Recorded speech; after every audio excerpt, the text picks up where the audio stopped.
Hi guys, in this video we'll talk about how to get accept reject option on OME TV. So how can you do it? Now there is no direct option on the OME TV of how you can get an option directly if you want to accept the person or reject it. But you can see these two options, like there are a total of 4 options which are on the main screen of the OME TV. Like this is your gender, this is the country, and there's an option called stop and the next start. Once you start it, you will see an option called next and stop, next stop. You will see these two options.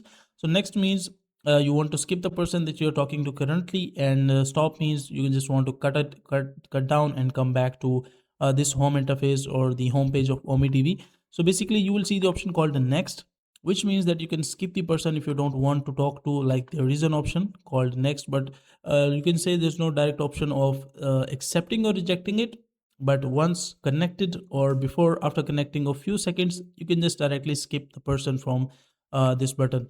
You can just click on start, click on next, and you will be connected to the next person. Let's say you want like skip this 4 or 5 persons at the same time. Just not a big deal. You can just click it, and you can just like talk to many people that you want. So that is all about how you can get the accept or reject option on OMI TV and utilize it